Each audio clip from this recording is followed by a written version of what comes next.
नमस्कार दोस्तों, मेरा नाम है प्रदीप चौहान।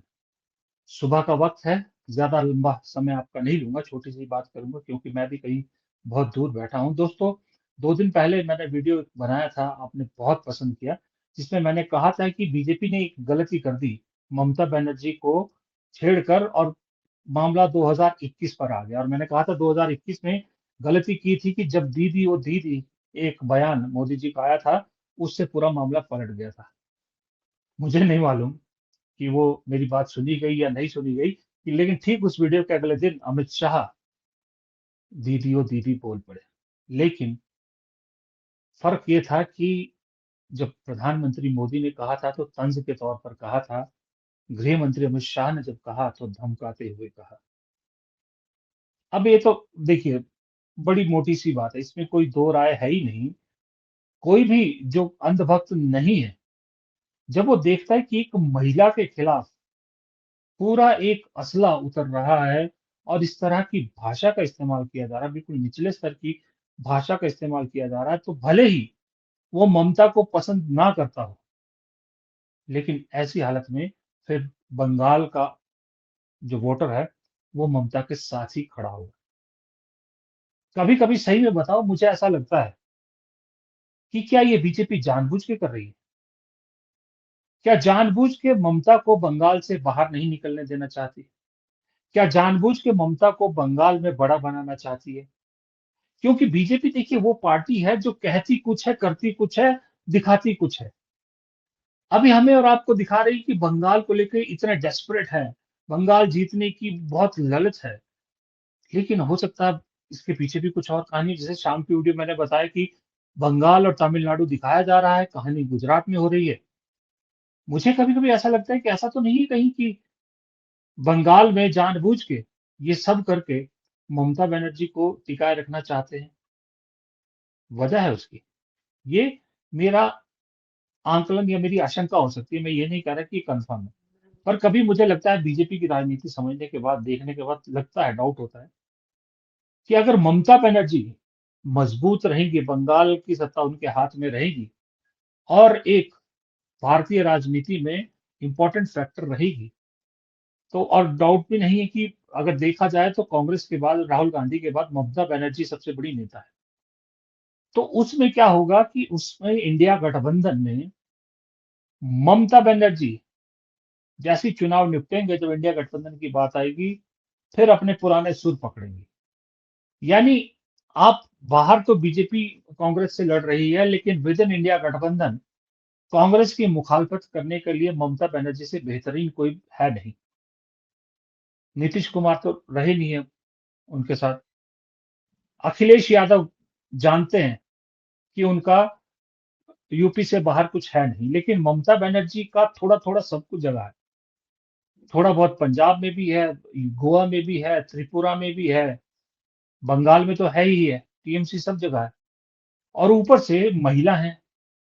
राहुल गांधी को गठबंधन के अंदर चैलेंज करने के लिए सबसे सशक्त दावेदार हैं। राहुल गांधी के डिसीजन को या प्रधानमंत्री के चेहरे के तौर पर देखिएगा, अगर इस बार ममता बनर्जी जीतती है, आप मुझसे लिख के ले लीजिए। कुछ महीनों बाद, 6-8 महीनों बाद आवाज उठनी शुरू हो जाएगी कि इंडिया गठबंधन की तरफ से ममता बनर्जी प्रधानमंत्री का चेहरा होनी चाहिए। मोदी जी को वही हरा सकती हैं, वही हरा रही हैं मोदी जी को 3 बार से। ये आप लिख के ले लीजिए, ये नैरेटिव चलेगा और कहीं न कहीं ये नैरेटिव बीजेपी को सूट करता है।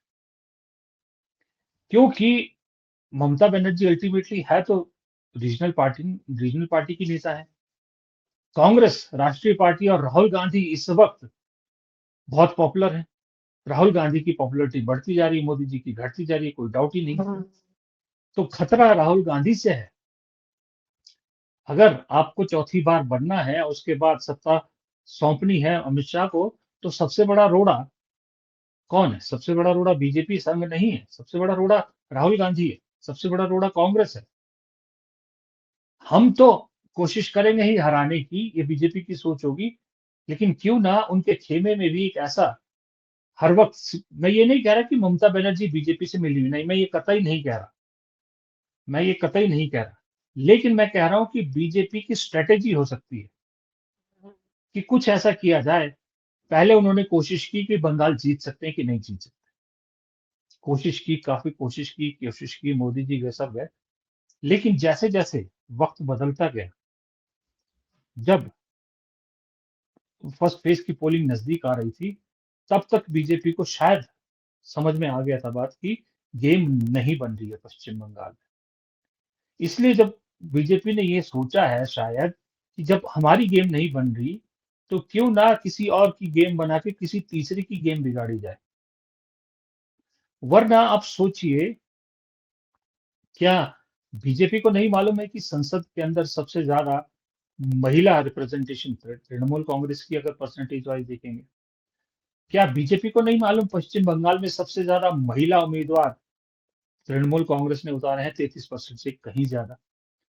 उसके बावजूद महिला आरक्षण बिल लाती है, साथ में डिलिमिटेशन को उसको जोड़ देती है और ये खबरें भी अंदर से ही चलवाई जाती हैं कि ये सब बंगाल में ममता बनर्जी के जो महिला वोट है, उस पर सेंध मारने की कोशिश थी। ये भी कहा जाता है। क्यों? जब सब कुछ मालूम था, तो ममता बनर्जी के वोट में सेंध कैसे लग सकती है? लेकिन ये किया और वहाँ से चीज़ें पलटी। अब गेम पूरी तरह से पलट चुकी है। तो ज़रा इस एंगल से भी सोचिएगा कि क्या बीजेपी की जो अनएक्सपेक्टेड राजनीति है, उसका एक ये पहलू भी हो सकता है। क्या बीजेपी सही में राहुल को सत्ता से दूर रखने के लिए कभी ममता को, कभी केजरीवाल को, इनको ढाल बना लेती है? अभी बंगाल में ममता है, थोड़े दिनों में पंजाब भी है, 10 महीने में। और पंजाब से तो ये खबरें लगातार आ रही है, मैं भी बता चुका हूँ कई बार कि बिहाइंड द कर्टन बीजेपी लगातार आम आदमी पार्टी को सपोर्ट करने में लग गई है। उनके लिए जो मुफीद बैठता है, उसके लिए काम कर रही है। कांग्रेस का जो वोट है, उसको काटने के लिए सारे जुगाड़ कर रही है। तो अगर अरविंद केजरीवाल को पंजाब वापस दिला सकती है बीजेपी और बंगाल में ममता बनर्जी है, तो फिर राहुल गांधी को या तो अकेले लड़ना पड़ेगा, कांग्रेस को अकेले लड़ना पड़ेगा। अगर इंडिया गठबंधन में लड़ना है, तो 2 मेजर पार्टनर तो आपके खिलाफ वैसे ही खड़े हो जाएँगे। और तीसरे अखिलेश यादव का टेस्ट अभी 27 में हो ही जाएगा विधानसभा चुनाव में। क्या होता है, अगर अखिलेश यादव अच्छा परफ़ॉर्म करते हैं कांग्रेस के साथ, तो वो यूपी की कुर्सी सँभालेंगे। अगर नहीं कर पाते हैं, तो ज़ाहिर-सी बात है अखिलेश यादव की पार्टी भी बलि का बकरा कांग्रेस को ही बनाएगी, जो हमेशा से होता है कि हमेशा गाज कांग्रेस पर ही गिरती है। और यही कहानी है, यही होता आ रहा है। फिलहाल इस छोटे से वीडियो को यहीं खत्म करता हूँ। अपने दोस्त को इजाज़त दीजिए। नमस्कार।